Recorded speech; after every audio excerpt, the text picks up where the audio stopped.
होगी online portal पर व्यवस्था। त्रिवेंद्र सिंह रावत मंत्रिमंडल की नई पहल, स्नातकोत्तर स्तर पर विश्वविद्यालय टॉपरों का सम्मान करेगी सरकार। उत्तराखंड की राजनीति पर लगा सियासी करंट, हरदा ने बिजली बिल मुफ्त को लेकर के फेसबुक पर शेयर किया पोस्ट शेयर करते ही बड़ी सियासी गर्मी। आपने बीजेपी सरकार पर साधा निशाना, परिसंपत्ति के बंटवारों को निस्तारण के लिए कही बात। आप प्रदेश प्रवक्ता ने साधा निशाना। काशीपुर में पुलिस ने किया हत्या का खुलासा, पत्नी ने प्रेमी के साथ की पति की हत्या, पुलिस ने आरोपी को गिरफ्तार करके भेजा सलाखों के पीछे। रुद्रप्रयाग में द्वितीय केदारनाथेश्वर के कपाट शीतकाल के लिए बंद, पौराणिक परंपराओं के अनुसार विधि विधान से मंदिर में की गई पूजा अर्चना। आप देख रहे हैं के न्यूज, खबरों का सारथी। देहरादून सचिवालय में मुख्यमंत्री त्रिवेंद्र सिंह रावत की अध्यक्षता में कैबिनेट बैठक हुई। इस दौरान शासकीय प्रवक्ता मदन कौशिक सहित कई कैबिनेट मंत्री मौजूद रहे। वहीं बैठक की जानकारी देते हुए मदन कौशिक ने कैबिनेट की बैठक में 10 प्रस्तावों पर मुहर लगाई है। साथ ही साथ 2 प्रस्तावों को वापस लिया गया है। कौशिक ने बताया कि राज्य में महिलाओं को लोन देने के लिए मंत्रिपरिषद की कमेटी गठित की गई है, जिसमें मुख्य सचिव शामिल हैं और राधा रतूड़ी को सदस्य के रूप में चुना गया है। साथ ही साथ अधिकारियों को निर्देश दिए गए हैं कि महिलाओं को जल्द से जल्द सहखातेदार बनाया जाए, जिससे उनको लोन की पुष्टि हो सके। वहीं दूसरे और अन्य बिंदुओं पर भी कैबिनेट ने अपनी मोहर लगाई है।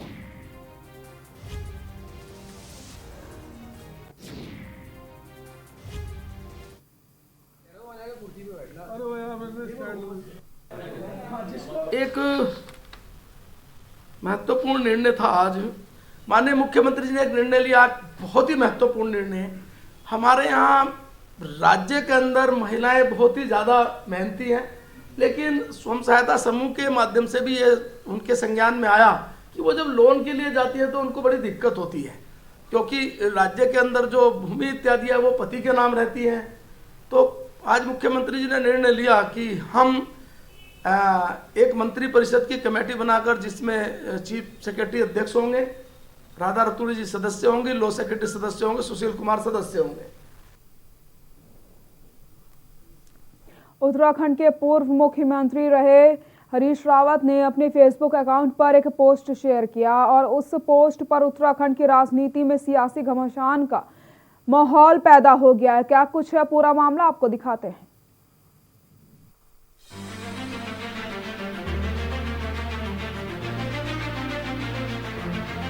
हरीश रावत के 200 यूनिट के बिजली मुफ्त मुहैया कराने वाली बात पर उत्तराखंड राजनीति में लगातार बयानबाजी जारी है। रावत के बयान पर कांग्रेस का कहना है कि हरीश रावत बहुत ही समझदार और सुलझे हुए नेता है। उन्होंने अगर यह बात कही है तो यकीनन इसे कांग्रेस पार्टी इसको पूरा करेगी। हरीश रावत जी हमारे सीनियर लीडर हैं, इस राज्य के मुख्यमंत्री रहे हैं, उनको राज्य की माली हालत मालूम है, राज्य के खजाने के बारे में मालूम है, राज्य की आय के स्रोतों के बारे में वो जानते हैं।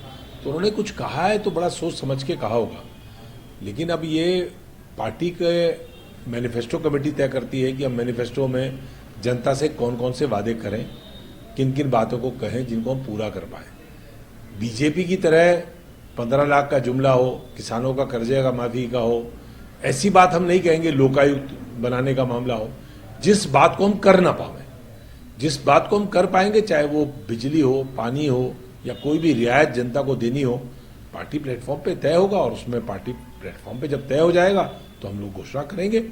उनका सुझाव है, महत्वपूर्ण सुझाव है, वो हमारे सीनियर लीडर है, उनके सुझाव का सम्मान है।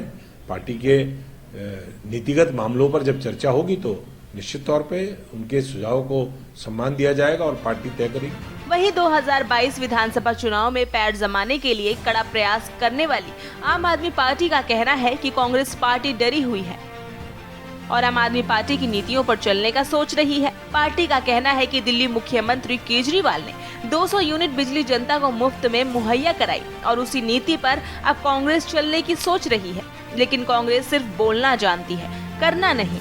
देखिए, अरविंद केजरीवाल ने दिल्ली में जिस तरह से काम किया और उन्होंने अपने पूरे चुनाव में डंके की चोट पर ये कहा कि मैंने काम किया है तो मुझे वोट दीजिए, और उन्होंने जो वादे किए थे, जिसमें उन्होंने 200 यूनिट बिजली फ्री दी या पानी का वहाँ पर बिल नहीं आता, लोगों को एक निश्चित पानी का खर्च तक बिल नहीं देना पड़ता दिल्ली में, तो उन्होंने वो कामों का वादा किया और उसको उन्होंने पूरा किया। तो ये देश की राजनीति में एक बड़ी हलचल है, एक बड़ा भूचाल रहा। तो यहाँ उत्तराखंड में भी 1 साल के बाद चुनाव है, तो जितने भी हमारे नेता हैं, नेतागण हैं, जो पहले मुख्यमंत्री रहे हैं, जिन्होंने अपने मुख्यमंत्री रहते हुए कभी कोई काम जनता के लिए नहीं किया, किंतु अब उनको पता है कि आम आदमी पार्टी चुनाव में है और दिल्ली में अरविंद केजरीवाल अपने सारे वादों को पूरा करके दिखा चुके हैं, तो ये जो डर है उनका, ये डर उनको आज ये बोलने पर मजबूर करता है कि हम 200 यूनिट पानी, हम 200 यूनिट बिजली और ये और वो हम लोग फ्री देंगे। मैं हरीश रावत जी से पूछना चाहती हूँ कि जब आप मुख्यमंत्री रहे हैं इस सूबे के, तब आपने जनता के लिए क्या काम किया?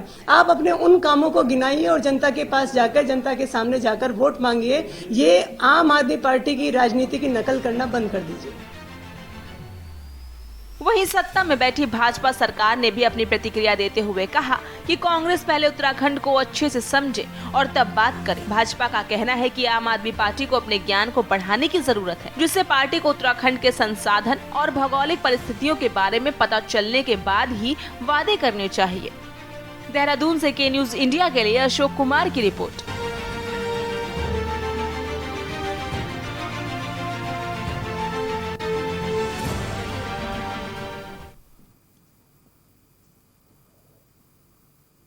द्वितीय केदार मधमेश्वर के कपाट आज प्रातः 7 बजे शीतकाल के लिए बंद कर दिए गए। ब्रह्म मुहूर्त में मंदिर को खोला गया, जिसके बाद भगवान मधमेश्वर की पूजा अर्चना दर्शन हुए। इसके बाद पुजारी टी गंगाधर लिंग ने स्वयं शिवलिंग को समाधि पूजन शुरू की। उसके बाद शिवलिंग को समाधि दी गई। द्वितीय केदार मधमेश्वर मंदिर के कपाट बंद होने के बाद उत्सव डोली ने मंदिर की परिक्रमा की तथा प्रथम पड़ाव गौंडार गांव को प्रस्थान किया। 20 नवंबर को भगवान मधमेश्वर की उत्सव डोली द्वितीय पड़ाव राशि, 21 नवंबर को तृतीय पड़ाव गिरिया तथा 22 नवंबर को अपने गद्दी स्थल ओमकारेश्वर मंदिर ऊखीमठ पहुंचेंगे। इसी दिन परंपरागत रूप से मधमेश्वर मेला आयोजित होगा। उल्लेखनीय है कि पंच केदार में शुमार 11वें ज्योतिर्लिंग केदारनाथ धाम के कपाट 16 नवंबर, तृतीय केदार तुंगनाथ के कपाट 4 नवंबर, चतुर्थ केदार रुद्रप्रयाग के कपाट 17 अक्टूबर को बंद होंगे।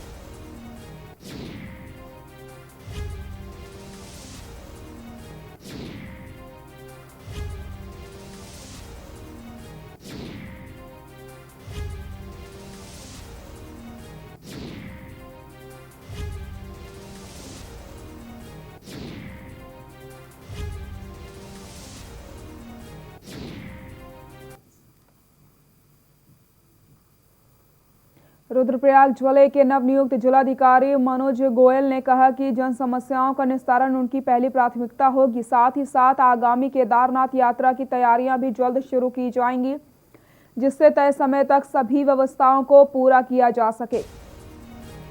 जिला कार्यालय में आयोजित पत्रकार वार्ता में 2014 बैच के आईएएस जिलाधिकारी मनोज गोयल ने कहा कि सरकारी योजनाओं का अधिकाधिक लाभ लोगों को मिले, इसके लिए विभागीय कामकाज में तेजी लाई जाएगी। वे जल्द ही विभागों की समीक्षा भी करेंगे।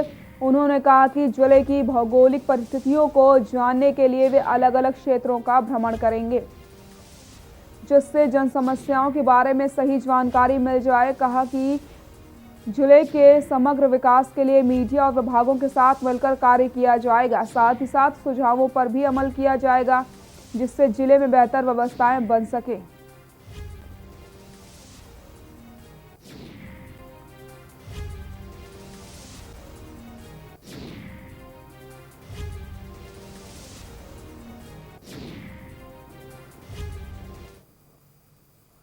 जैसा कि आप जानते हैं, रुद्रप्रयाग जनपद बाबा केदार की यात्रा के लिए सर्व प्रसिद्ध है। सबसे फर्स्ट प्रायोरिटी केदारनाथ के जितने भी हमारे डेवलपमेंटल वर्क्स हो रहे हैं, स्पेशली आपदा के बाद से जो भी चीज़ें प्रभावित हुई हैं, उन चीज़ों के जो कार्य हो रहे हैं उनको उनमें गति लेके आना, उनकी मॉनिटरिंग, उनकी क्वालिटी और ये सारी चीज़ों को देखना।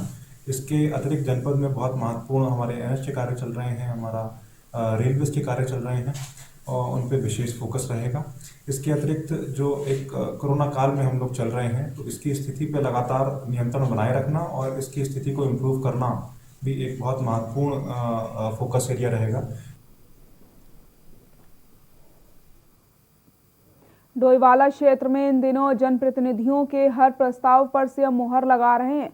मारखम ग्रांट के जबरावाला में जंगलात चौकी मार्ग लंबे समय से बदहाल था, जिसका ग्राम प्रधान अमरजीत कौर के प्रस्ताव पर शासन ने मार्ग के निर्माण के लिए 25 लाख रुपए स्वीकृत किए तो सड़क का निर्माण पक्का करते हुए सीसी सड़क बनाई गई। गांव के लोगों ने सीएम के साथ ग्राम प्रधान और अल्पसंख्यक आयोग के सदस्य परमिंदर सिंह बाऊ का आभार जताया।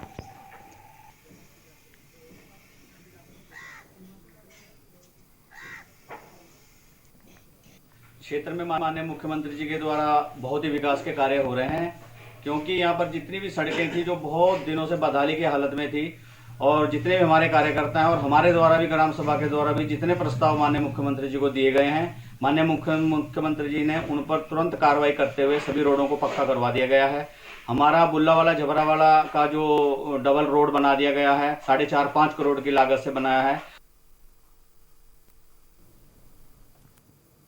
उत्तराखंड हाईकोर्ट ने देहरादून में अतिक्रमण नहीं हटाने के मामले पर दायर जनहित याचिका पर सुनवाई के दौरान याचिकाकर्ता ने कोर्ट में प्रार्थना पत्र देकर कहा कि उसको व उसके परिजनों को अतिक्रमणकारियों से जान का खतरा बताया है, जिसका संज्ञान लेते हुए कोर्ट ने एसएसपी देहरादून से याचिकाकर्ता को सुरक्षा मुहैया कराने के आदेश जारी किए। मामले की सुनवाई के लिए कोर्ट ने 3 सप्ताह बाद की तिथि नियत की है। आपको बताते चले कि देहरादून निवासी आकाश यादव ने जनहित याचिका दायर कर कहा कि 2018 में माननीय उच्च न्यायालय ने मनमोहन लखेरा की जनहित याचिका में आदेश दिया था। देहरादून से सड़कों, गलियों, नालियों व रिश्पना नदी से अतिक्रमण हटाकर उसे पुराने स्वरूप में लाने के आदेश दिए थे, जिसके बाद प्रशासन ने घंटाघर सहित कई स्थानों से अतिक्रमण हटवाया, लेकिन प्रशासन की लापरवाही के चलते लोगों ने कई स्थानों पर फिर अतिक्रमण कर लिया, जिसके कारण रोड, नालियां, गलियां सहित कई मार्ग संक्रमित हो गई है और आम लोगों के चलने तक का रास्ता नहीं बचा है।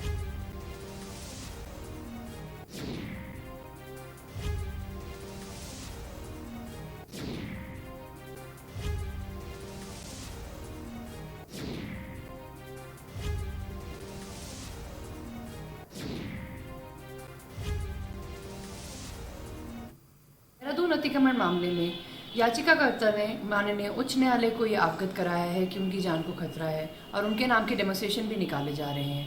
ऐसे में माननीय उच्च न्यायालय ने एसएसपी देहरादून को याचिकाकर्ता को सुरक्षा प्रदान करने के आदेश पारित कराए हैं।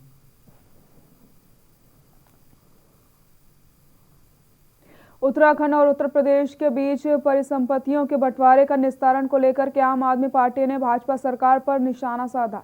इस दौरान आप ने प्रेस वार्ता करके भाजपा सरकार को आड़े हाथ लेते हुए कहा कि उत्तराखंड उत्तर प्रदेश के बीच 20 साल बाद भी परिसंपत्तियों के बंटवारे के निस्तारण पर सहमति नहीं हो पाई है। आप प्रदेश प्रवक्ता उमा सिसोदिया का कहना है कि सरकार के पास सिर्फ जुमले के हैं, लेकिन राज्य की स्थिति कुछ और ही बयां करती है। वहीं जवाब में भाजपा प्रदेश प्रवक्ता विनोद सोयाल का कहना है कि आम आदमी पार्टी सबसे पहले अध्ययन करने के बाद ही मुद्दों को उठाए। उनका कहना है कि आम आदमी पार्टी को मुद्दों को उछालने की कोशिश कर रही है, क्योंकि उन्हें उत्तराखंड की प्रकृति का कोई ज्ञान नहीं है।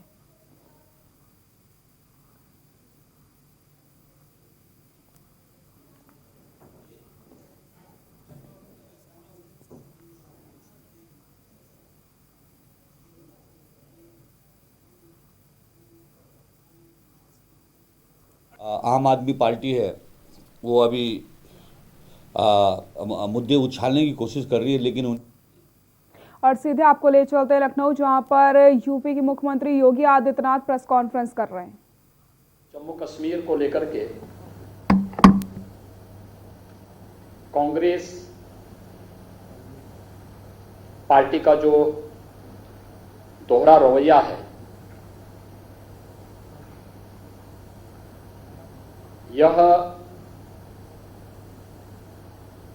राष्ट्रीय एकता और अखंडता के साथ सीधे सीधे खिलवाड़ है। हम सब जानते हैं कि कांग्रेस ने सदैव राष्ट्रीय अस्मिता के साथ खिलवाड़ किया और प्रत्यक्ष और अप्रत्यक्ष रूप से उन तत्वों को प्रेरित और प्रोत्साहित करती रही है जो देश के अंदर अलगाववाद और अराजकता को बढ़ावा देते हैं। जम्मू कश्मीर के अंदर एक बार फिर से कांग्रेस का ये दोहरा चेहरा देश की जनता के सामने आया है।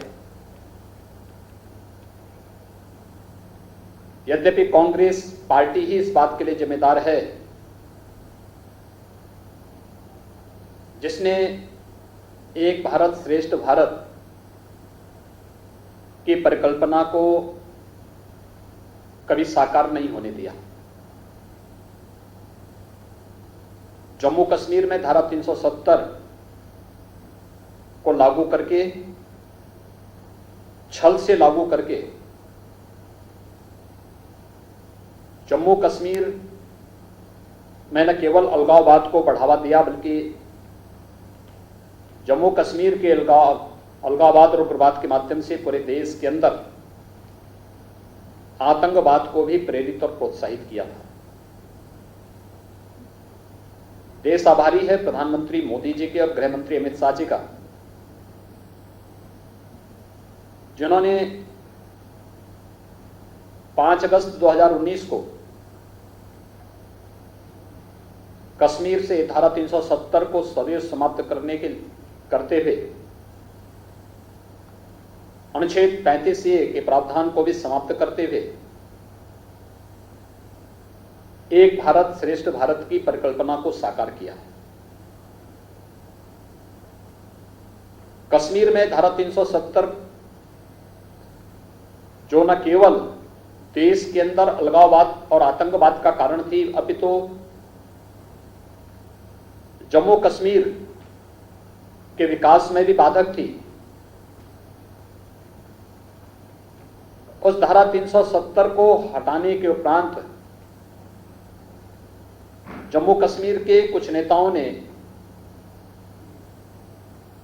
जो एक समझौता, आपसी समझौता किया था,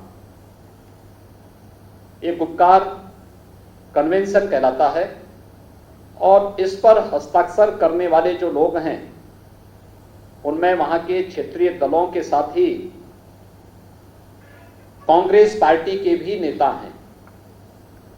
हम सब जानते हैं कि पूर्व गृह मंत्री और पूर्व वित्त मंत्री पी चिदम्बरम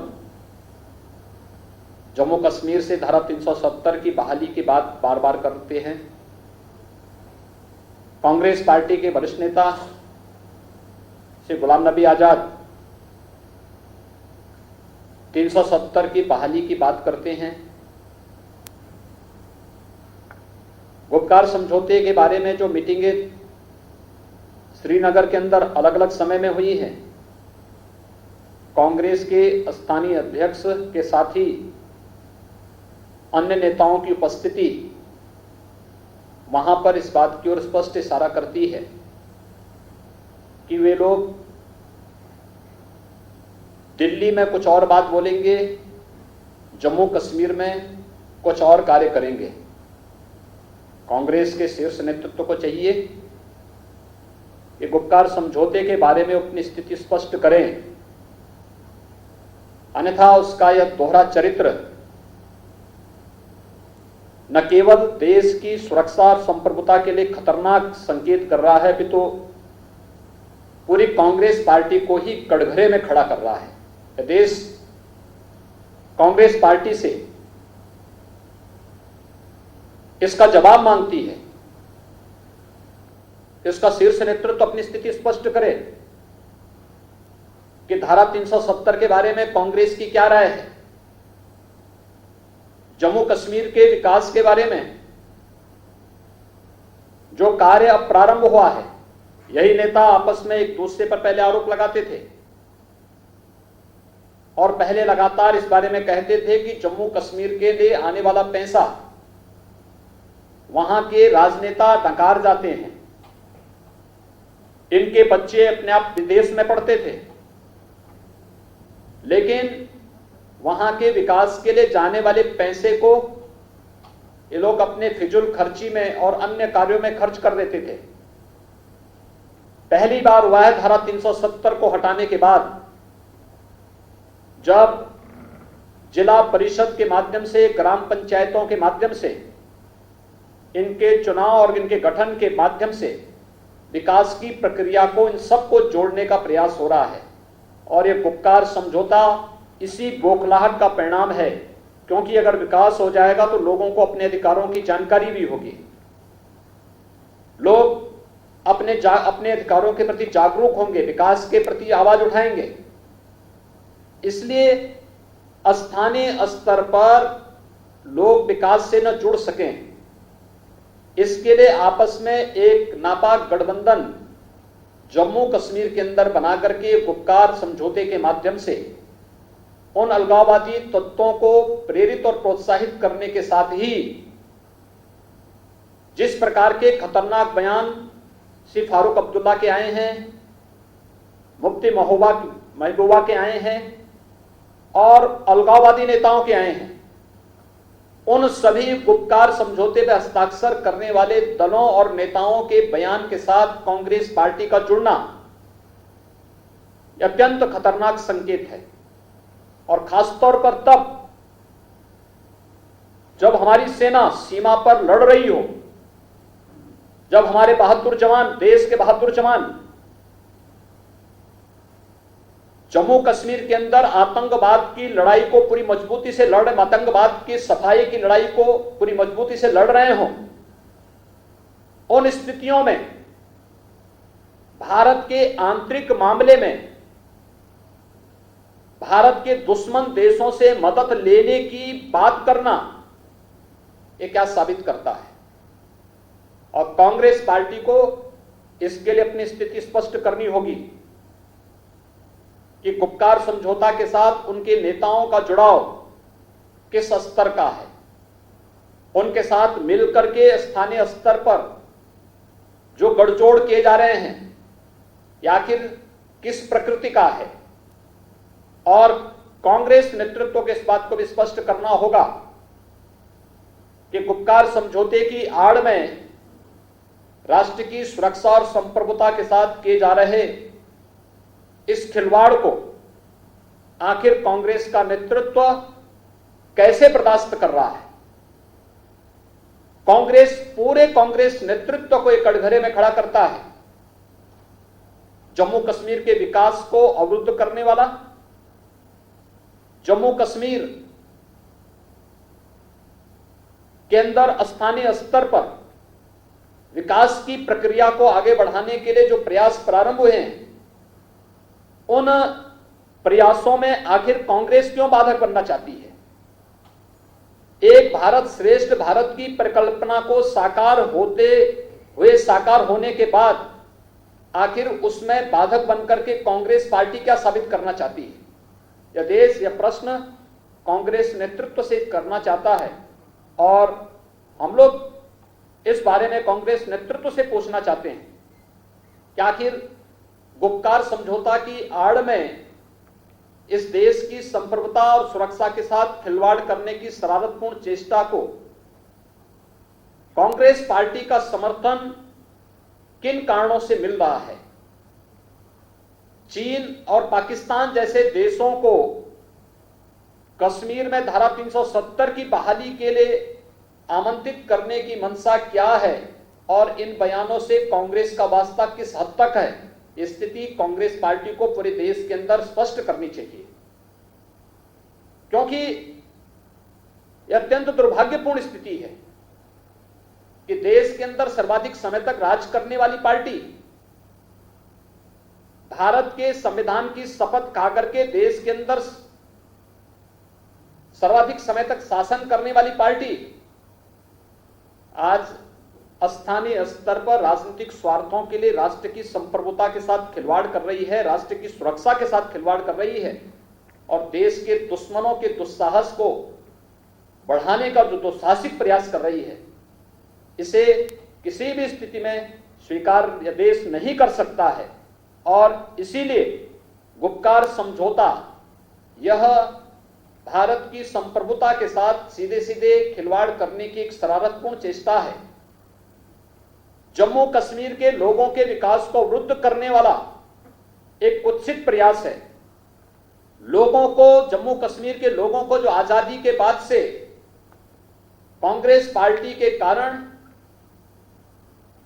जनता को विकास से न जुड़ने देने की जो एक कुत्सित मंशा वहां पर रही है, उस मंशा पर जब पानी फिरते हुए वे लोग देख रहे हैं और उनके लूट खसोट के सभी जरिए जब बंद हो रहे हैं, उन स्थितियों में उन्हें लगता है कि कहीं ना कहीं अगर विकास की प्रक्रिया जिला परिषद के माध्यम से या ग्राम पंचायत के माध्यम से, स्थानीय निकाय इकाइयों के माध्यम से आम जनमानस तक पहुंचने लग जाएगा, तो जो लोग स्थानीय स्तर पर शिक्षा का, स्वास्थ्य का, कनेक्टिविटी का, अन्य बुनियादी सुविधाओं को 70 वर्षों में नहीं दे पाए, लेकिन इस प्रक्रिया को पिछले 1.5-2 वर्षों के अंदर जिस मजबूती के साथ मोदी जी के नेतृत्व में केंद्र की सरकार ने वहां पर इन परिषदों के माध्यम से, स्थानीय निकाय संस्थाओं, ग्राम पंचायतों के माध्यम से, जिला परिषद के नए चुनाव के माध्यम से देने का प्रयास किया,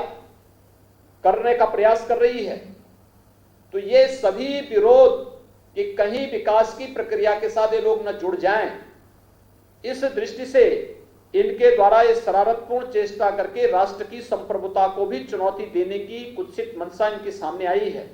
और दुर्भाग्य से कांग्रेस जैसा राजनीतिक दल जो दिल्ली में अपने को राष्ट्रीय दल का स्टेटस मानता है, बोलता है, लेकिन स्थानीय स्तर पर वह अलगाववादियों के साथ और भारत विरोधी तत्वों के साथ मिलकर के भारत की सुरक्षा और भारत की संप्रभुता के साथ पूरी बेशर्मी के साथ वहां पर खड़ा होता हुआ दिखाई दे रहा है।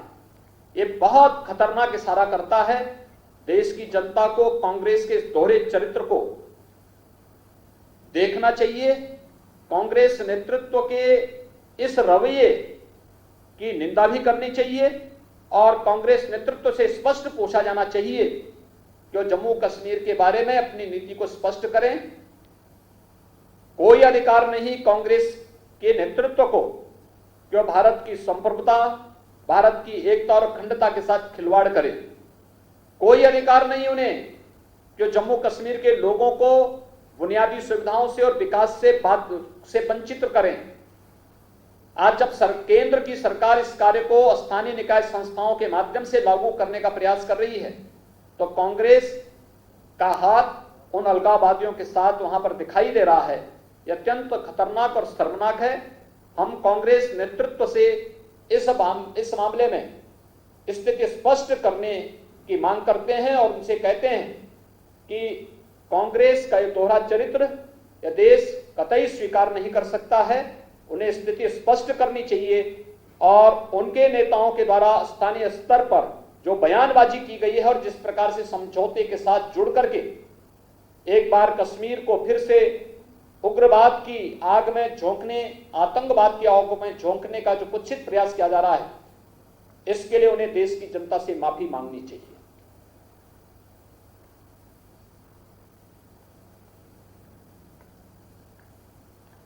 धन्यवाद जी।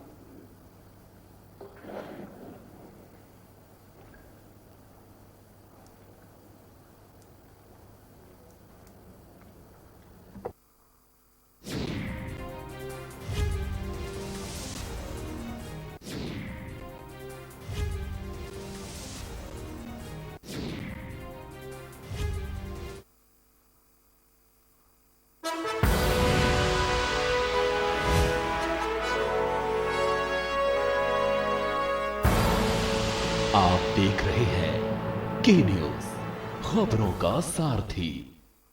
फिट रहना है तो फिटनेस हेल्थ ऑयल ले आओ। You are correct. हाँ, करेक्ट होता है बाबूजी। सही बोले हैं, तो ले आइए फिटनेस हेल्थ ऑयल। खुदी को आजमाए